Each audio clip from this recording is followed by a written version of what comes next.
Dès 1500 avant Jésus-Christ, une civilisation s'est développée dans ce qui deviendra plus tard la région des quatre coins du sud-ouest des États-Unis d'Amérique. Ceux-ci étaient les prédécesseurs des Amérindiens Pueblos, connus familièrement par les archéologues contemporains sous le nom d'Anasazi, et leur territoire s'étendait sur des régions correspondant aujourd'hui à l'Utah, l'Arizona, le Nouveau-Mexique et le Colorado. Leur culture s'est vite répandue dans le sud-ouest. Les grands pueblos, villages complexes, étaient situés au sommet et dans des affleurements rocheux, hébergeant des clans Anasazi entiers. Ils excellaient aussi dans l'artisanat, créant paniers, pots et œuvres d'art sur les parois rocheuses. Tout semblait aller pour le mieux pour ces anciens pueblos, jusqu'à ce qu'ils semblent avoir essentiellement disparu. Vers la fin du XIIIe siècle, ces magnifiques établissements furent brusquement abandonnés, et toute trace de leur peuple sembla s'arrêter net. Qu'est-ce qui a bien pu se passer pour qu'une culture aussi remarquable disparaisse en un clin d'œil relatif ? Aujourd'hui, nous allons rencontrer ce peuple, discuter de son histoire et de sa culture, ainsi qu'aborder les explications possibles de sa disparition finale du sud-ouest américain. La discrétion du spectateur est conseillée en raison de certains thèmes et théories abordés dans cette vidéo. On pense que cette culture ancienne, bien établie et avancée, est issue à l'origine de la tradition Oshara, une population de clans issus de la culture Picosa, encore plus ancienne, qui s'était initialement installée autour du Nouveau-Mexique et du Colorado. Le terme Anasazi a été popularisé par l'archéologue américain Alfred V. Kidder, qui croyait qu'il signifiait « ancien » en navajo. En réalité, le mot Navajo-Anasazi, dont le terme est dérivé, signifie « ancêtres ennemis ». Ainsi, les peuples puebloans modernes jugent le terme Anasazi inapproprié. Les personnes popularisées sous le nom d'Anasazi en archéologie seront donc appelées Pueblos ancestraux dans cette vidéo. Même ainsi, le terme Pueblos ancestraux est en quelque sorte un abus de langage. Les personnes dont nous parlons dans cette vidéo étaient diverses et réparties sur de vastes régions qu'elles considéraient comme leur foyer et ne peuvent pas être désignées par un seul nom. Chacune de ces cultures était en constante évolution et aurait traversé de nombreuses identités et habitudes au cours de leur existence sur Terre, jusqu'à leur disparition vers la fin du XIIIe siècle. Les pueblos ancestraux étaient remarquables pour leurs incroyables habitations troglodytes, des villages entiers parfois creusés à même les parois des falaises et des canyons. Des bâtiments distincts, notamment des maisons communautaires, des lieux de culte, des entrepôts et des ateliers, étaient patiemment construits autour de ces impressionnantes formations naturelles, souvent renforcées avec de la boue, de la pierre, du bois et d'autres matériaux artisanaux provenant de leur environnement. Parfois, ces structures étaient même construites sur plusieurs étages ou niveaux, les uns au-dessus des autres. Parmi les structures remarquables construites par ces premiers pueblos, on compte les ruines de Chaco Canyon et de Mesa Verde, dont la taille et la prouesse architecturale ont placé les anciens pueblos sur la carte archéologique. Dans le monde entier, au sein des ruines de ces peuples, on trouve poteries, bijoux, objets religieux, instruments de musique et parfois des sépultures dans les habitations. Les anciens pueblos enterraient leurs défunts dans de grandes maisons, des bâtiments nettement plus vastes qui revêtaient une importance religieuse et spirituelle pour leur clan. Des offrandes pour l'au-delà, comme nourriture, perles et vêtements, ont été trouvées auprès des sépultures dans ces bâtiments. Au fur et à mesure que la culture des premiers Amérindiens se développait et se diffusait, la taille et la forme de leurs établissements changeaient aussi. Certaines des habitations pueblo ancestrales ultérieures ont été construites avec jusqu'à 700 pièces individuelles chacune, offrant suffisamment d'espace pour accueillir une famille. Chaque pièce avait besoin de bois de conifères pour renforcer la structure. On estime que les zones résidentielles de la colonie puebloane de la vallée de Chaco, à elles seules, ont nécessité 200 000 conifères pour être achevées. Ces arbres auraient été portés à pied depuis les hautes terres et montagnes sur jusqu'à 110 km, un exploit remarquable, même avec l'aide de la technologie. Il existe très peu de traces de la culture ancestrale pueblo-présente dans le sud-ouest américain après la fin du XIIIe siècle. Il semble que quelque chose ait contraint ces personnes à quitter leur terre natale. Et vers l'est, il semble y avoir une propagation progressive des pueblos ancestraux depuis le sud-ouest vers le Rio Grande à l'est. À ce jour, il n'existe pas vraiment de réponse définitive parmi les archéologues qui étudient cette culture, et cela reste un mystère fascinant. Les peuples puebloans d'aujourd'hui racontent, dans des traditions orales transmises de génération en génération, les récits de la migration de leurs ancêtres hors du sud-ouest. Cependant, ces récits aident peu les archéologues modernes à comprendre ce qui s'est réellement passé et pourquoi.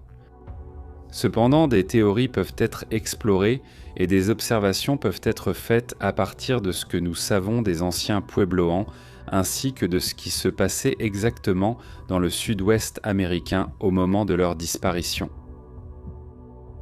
Pourquoi est-il difficile de dire ce qui est arrivé à ces personnes ? Bien que les anciens puebloans aient laissé peu de traces, rien n'indique clairement ce qui leur est arrivé.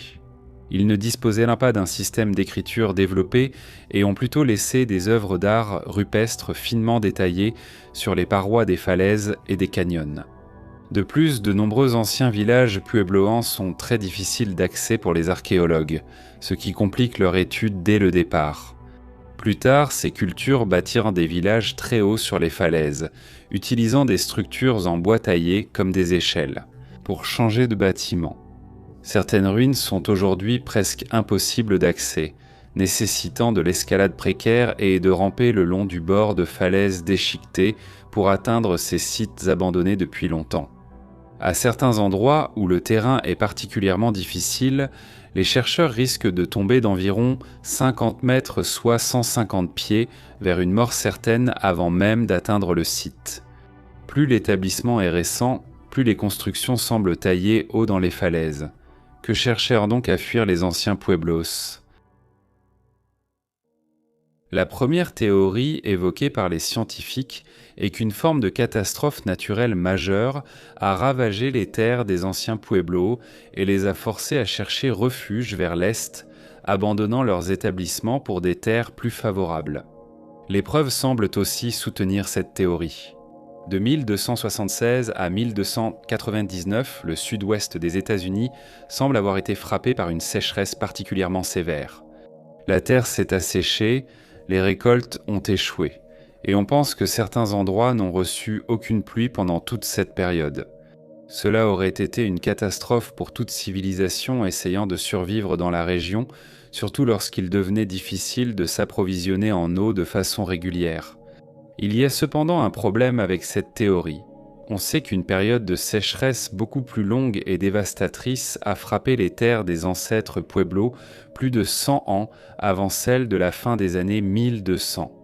Les études sur les cernes des troncs d'arbres pendant cette sécheresse, qui a duré de 1130 à 1180, semblent indiquer qu'elle a été bien plus longue et bien plus sèche.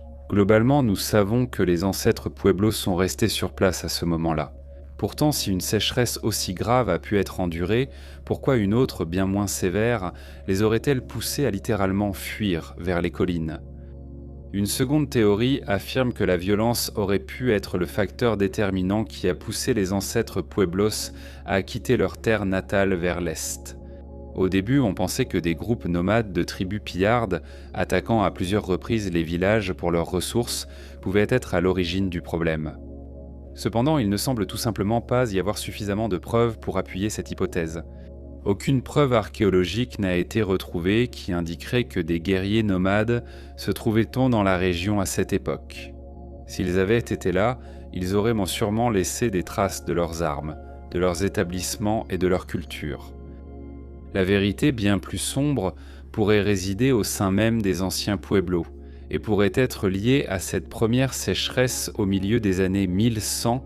Le docteur Stephan Lexon, un expert des cultures autochtones du sud-ouest américain, a formulé l'idée d'une socialisation de la peur. Ce qui, combiné aux craintes croissantes liées à l'arrivée de la sécheresse, a peut-être déchiré ces sociétés de l'intérieur. Étrangement, au cours des XIe et XIIe siècles, dans la société pueblo ancestrale, il semble effectivement y avoir une augmentation de la violence, mais pas à cause de la guerre ou de pillards. Il s'agirait plutôt d'une série d'exécutions coordonnées menées par les chefs pueblos sur les habitants des villages et sociétés voisins afin d'imposer l'ordre et l'autorité dans la région. Lexon souligne qu'il semble y avoir des preuves distinctes de cette violence sur le site de Chaco Canyon, où, au moment où ces Amérindiens ont commencé à migrer, beaucoup de gens vivaient littéralement dans la peur de ce qui pourrait leur arriver s'ils restaient. La suite paraît avoir été sanglante.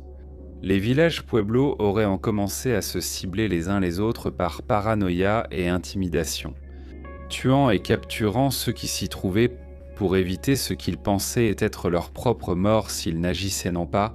Il y a des rapports de meurtres, de captures et même de cannibalisme à cette époque.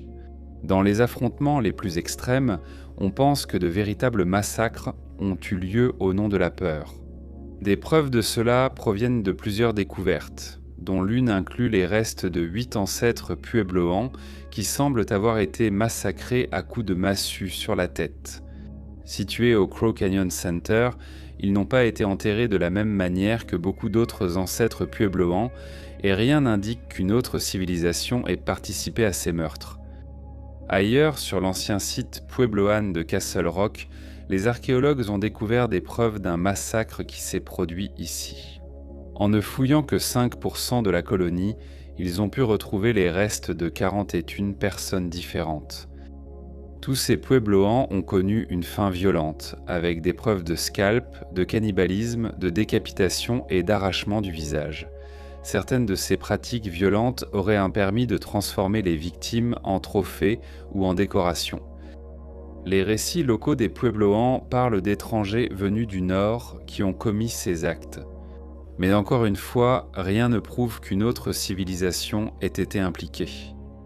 Ces allégations de violence ont suscité une certaine controverse. Les pueblos modernes rejettent les théories selon lesquelles leurs ancêtres seraient soudainement devenus des cannibales violents, et certains archéologues ont suggéré que ces corps ont été profanés après leur mort. Cela jusqu'à ce que des preuves directes venant appuyer la théorie du cannibalisme soient découvertes à Cowboy Wash, un site ancestral pueblo au Colorado.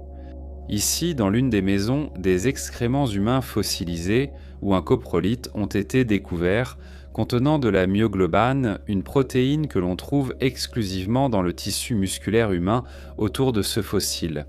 D'autres preuves de violence extrême ont été découvertes, notamment les restes d'un enfant qui a été frappé si violemment à la mâchoire avec un objet contondant que ses dents ont été arrachées de son crâne. Ces actes de violence omniprésents, les menaces provenant des communautés voisines des anciens pueblos et les tendances cannibales qui ont fini par apparaître ont peut-être poussé ces personnes à quitter leur terre natale pour chercher un nouveau départ. À l'est, peu de temps après cet exode massif, des artefacts puebloans commencent à apparaître sur des sites situés le long du Rio Grande et dans les régions de la rivière Little Colorado. Des fresques, de la poterie et des objets religieux semblent avoir refait surface dans ces nouveaux endroits. Cela confirme que les anciens puebloans n'ont pas disparu, mais ont migré. À travers leurs épreuves terrifiantes, souvent violentes, les anciens puebloans ont survécu. Ceux qui ont pu échapper à la peur grandissante dans le sud-ouest ont réussi à s'installer dans de nouveaux pâturages, à faire progresser leur culture et, finalement, à devenir les Amérindiens puebloans d'aujourd'hui. Ils ont su endurer la brutalité des conquêtes européennes à travers les Amériques et, malgré leurs épreuves, la culture puebloane persiste encore aujourd'hui. Leurs dieux, leur langue et leur artisanat ont résisté à l'épreuve du temps et continueront de le faire.